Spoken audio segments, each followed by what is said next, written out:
So guys, කොහොමද ඉතින් ඔයාලට මුකාලින් අපි Apple වීඩියෝ එකක් ගේන්නේ.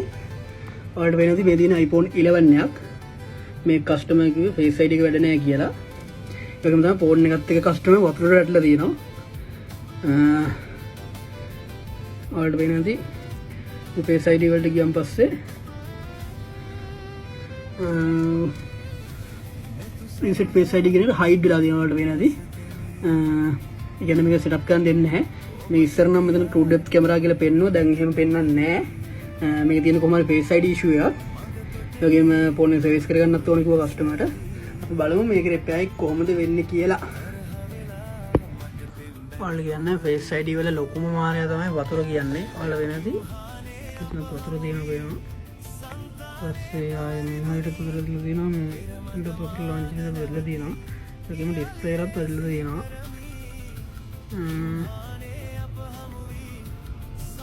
අපි බලමු මේක ක්ලීන් කරලා Face ID කොහොමද හදාගන්නේ කියලා. අපිට මේ Face ID ප්‍රශ්නේ හදලා තියෙනවා වල වෙනද දැන් මට Face ID කියලා ප්‍රශ්නයක් පෙන්වන්න නැහැ. කලින් මෙතන Face ID issue කියලා පෙන්නුවා. ඒක මට වීඩියෝ එකට ගන්න බැරි වුණා. දැන් කොහොමද Face ID ප්‍රශ්නෙත් අපි හදලා තියෙන්නේ. ඒ වගේම තමයි මේක full service එකක් දුන්න ෆෝන් එකට. ඉතින් ඔයාලටත් මේ වගේ වතුර වැටිච්ච ප්‍රශ්න වතුර වැටලා Face ID වැටෙන්නේ නැතුව ගියොත් අපිව contact කරගන්න. අපි ඔයාලට හදලා දෙන්නම්.